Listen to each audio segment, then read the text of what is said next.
मालती झाड़ियों के बीच में बैठकर शौच कर रही है। वो गर्भवती है, इसीलिए नीचे बैठकर शौच करने में उसे परेशानी हो रही है।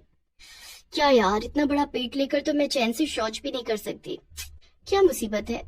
शौच करने के बाद मालती बहुत मुश्किल से खड़ी होती है। अरे बाप रे, खड़े होने में ही जान निकल गई। हे भगवान, बाकी 5 महीने मेरा क्या होगा। मालती घर गई। उसकी सास बिमला ने कहा, बहू आ गई शौच करके, अब जरा भिंडी काट दे।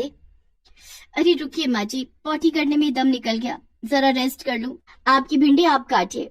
ये सुनकर बिमला गुस्सा हो गई।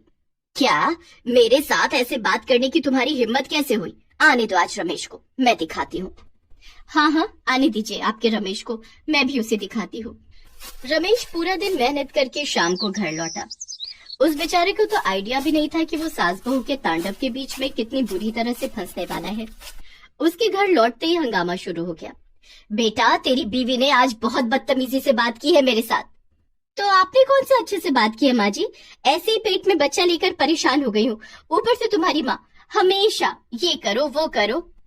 अच्छा, बच्चा क्या सिर्फ तुम पाल रही हो? मैंने पेट में बच्चा नहीं पाला था क्या?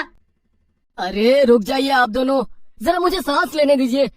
अरे यहाँ मुझे सांस लेने को नहीं मिल रहा है, घर में एक शौचालय नहीं है, मुझे इस हालत में भी खेत में जाना पड़ रहा है। जल्दी से एक शौचालय बनाओ, नहीं तो बहुत बुरा हो जाएगा।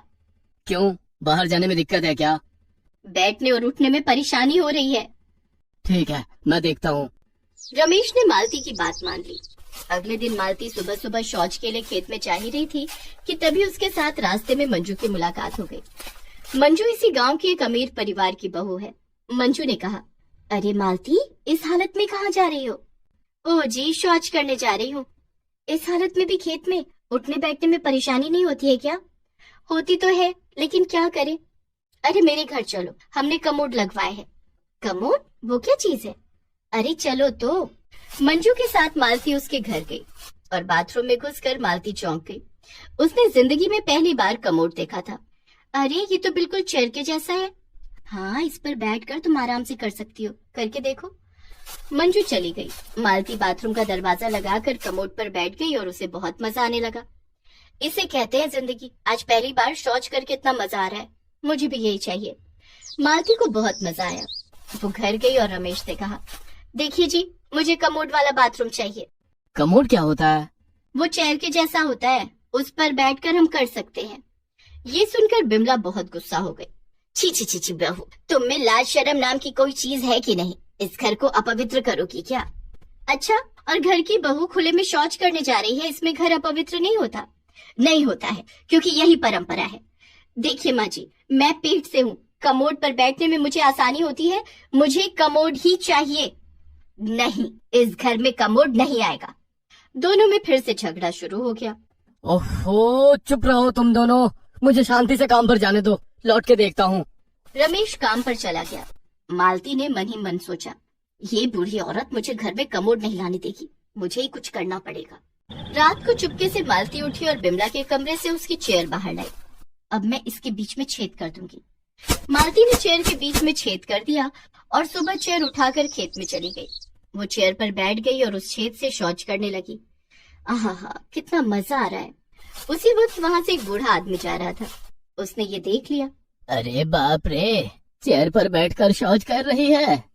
हाँ, आपको क्या, मैं जिसमें मर्जी बैठकर पॉटी करूंगी, मेरी मर्जी। ये सुनकर वो बूढ़ा आदमी वहाँ से भाग गया। पूरे गांव में ये बात फैल गई।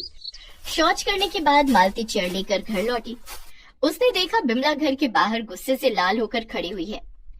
क्या बात है माँ जी, आपके गाल टमाटर के जैसे लाल क्यों हो गए? मेरे साथ मजाक मत करो बहू, मेरा चेयर लेकर तुम शौच करने गई थी। हाँ, आपने कमोड लाने से मना कर दिया, इसीलिए मैं चेयर लेकर ही चली गई। आपको वापस चाहिए चेयर? ये लीजिए। बिमला दूर हट गई। छी छी छी छी छी, इस घर का मान सम्मान सब कुछ डुबा चुकी हो तुम। नहीं माँ जी, मैं तो बस समय के साथ साथ चल रही हूँ। अभी कमोड का जमाना है, कमोड पर बैठने में भी आसानी होती है, कभी आप भी ट्राई कीजिए।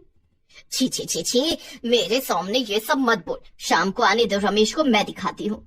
आपका वही एक डायलॉग, कुछ तो नया बोलिए माँ जी। शाम को रमेश लौटा। बिमला ने सब कुछ कहा। बेटा, इस घर में मैं रहूंगी या तेरी बीवी रहेगी, हम दोनों में से तू किसी एक को चुन ले।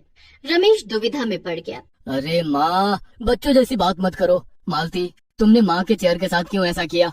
अगर तुम्हारे पेट में बच्चा होता तो तुम समझते। मेरे पेट में बच्चा डालकर तुम बड़े मजे से घूम रहे हो और मैं भुगत रही हूँ। ठीक है, कल सुबह होते ही मैं इस घर को छोड़कर चली जाऊंगी। मालती अपने कमरे में घुस गई। वो अपना सामान बांधने लगी और फिर सो गई। देर रात को बिमला को बहुत जोर की पॉटी आई। अरे बाप रे, मुझे अभी खेत में जाना होगा। बिमला जल्दी से बाहर गई और तभी उसके पैर में मोच आ गई। वो गिर पड़ी। अरे बाप रे, कोई है? आहाहाहा, मुझे उठाओ, कोई है? रमेश और मालती दौड़कर वहां आए और दोनों ने मिलकर बिमला को उठाया। गिरने के कारण बिमला के पैर में चोट लग गई थी।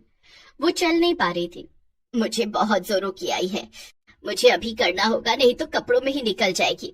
लेकिन माँ, आप बैठोगी कैसे? पैरों में तो चोट आई है। अरे वो चेयर शौचालय है ना। मालती वो चेयर लाई और उस पर बैठकर बिमला ने शौच किया। उसे कमोड की जरूरत समझ में आई। बहू, मुझे माफ कर देना, तुम्हें कहीं जाने की जरूरत नहीं है। कमोड सच में अच्छा है। बेटा, कल ही कमोड ला और घर में शौचालय बना। मालती खुश हो गई। अगले दिन घर में कमोड आ गया और कुछ ही दिनों में शौचालय भी बन गया। कमोड में बैठकर तीनों मजे से शौच करने लगे और ऐसे ही खुशी खुशी जिंदगी बिताने लगे।